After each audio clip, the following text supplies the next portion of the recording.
The Christmas countdown is ticking down to zero, and you've got just about 31 hours left before Santa comes a-calling. But surprising new stats show that a third of people aren't even close, haven't even finished their holiday shopping. Some are waiting because they don't think they've seen the best discounts just yet. In reality, how low can they go? Joining us now are two of the three wise men, financial analyst Brian Sawsey and our marketing mogul, Bruce Turkel.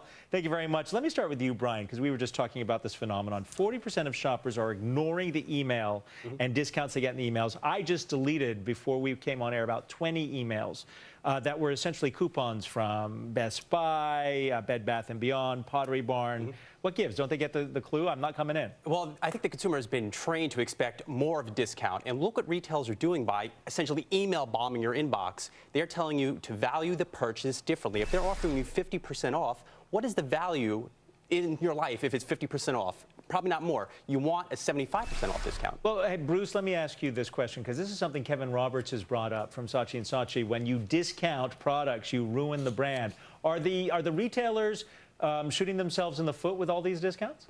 They sure are. Brian just said it.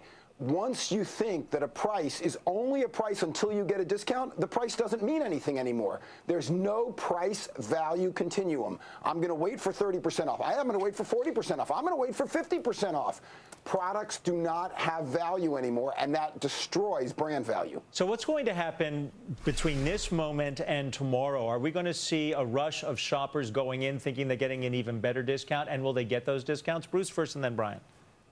Sure, they're going to think so because they're not going to go into the stores without them. See, that's the problem with this. It becomes a self-perpetuating cycle. I'm not shopping till I get a discount. I don't care where I go anymore. I'm going to go wherever they're going to give it to me the cheapest. And now, as you pointed out, I've got all this shopping to do before midnight or tomorrow, whenever the family opens packages. So you got to get going. You're going to grab those discounts. That's why they were email bombing you, by the way, because they're hoping in the last moment you're going to be desperate. You're just going to take the discount and run. Brian? No dice. Here's the real deal. You're going to see inventories continue to rise. They start rising in the second week. You see clearance go up. Lord & Taylor, JCPenney, 60, 70% off. Gap, 50%. Boom. These guys have 1 month, about a month and a week, to liquidate this inventory and enter the new year and bring in spring goods and hope their sales floor looks absolutely amazing. They need to clear now, get rid of it. You know, Banana Republic also had 50% off, I noticed. So let me ask you, is it better to wait till after Christmas? Why not wait till the 26th? Yeah, that's one thing we're seeing. Oddly, the holiday season is elongating. It's no longer about giving gifts on Christmas. People are actually going to get gifts the days after Christmas because the deals are so strong for those people that aren't part of the immediate family. So, Bruce, would it make more sense for people not to buy a good, but to go in, get the gift card and say, look, you're going to get the better discount on the 26th. Here's a gift card. Go at it. It would make more sense, absolutely, for people to enjoy their holiday. Imagine this, actually spend the holiday together, actually have the spirit of why you're celebrating, and then prices drop, go in and get these incredible discounts and buy whatever it is you want.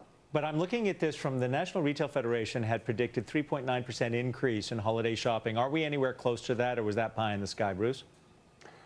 We're going to wait and see. You know, what happens every year is you hear all these predictions. You hear all these people saying there's no more sales. There's lots of sales. But when you know it's almost the hour, you know the kids are going to be up and opening the packages. The question is, are you willing to wait or not? Brian, are people willing to wait?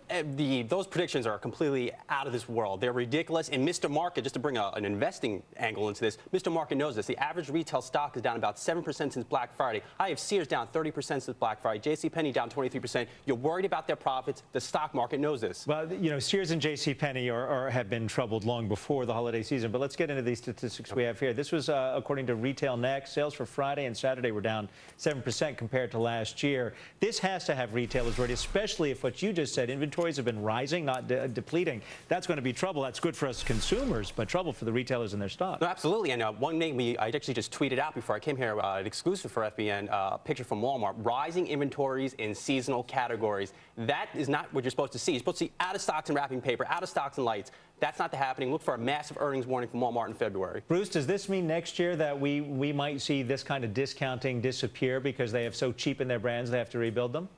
That would be the smart thing to do, but no, it's not going to happen because one retailer is going to get nervous. They're going to up the discounts. All the other folks are going to fall into line. This would have to be a mass movement, and I don't see that happening. Well, I'm going to draw an analogy with Detroit. Detroit literally bankrupted 2 car companies by offering discounts because people came to expect them. So, Brian, let me ask you, if we have come to expect these discounts, where we started this discussion, brand and product don't have value, how do we as consumers know truly what we're paying for? Because if we've caught on to the game that they're giving me 20% off, but they probably marked it up 20% before the sale, what good is it? Absolutely. I think the consumer should continue to expect these discounts, wait for the best possible price, and why they're not shopping the stores, getting the lowest possible price, Amazon, the company's websites. They don't need to go to the stores, but the reality is they're one and done. They're buying online, they're not going to the stores. It's more of an expensive trip to go visit the stores and buy something online. Bruce, I'm going to give you last word. Mr. Johnson, when he was over at JCPenney, tried to do away with this craziness of discounting where you cheapen the brand, and he failed. Does that mean we will never see a store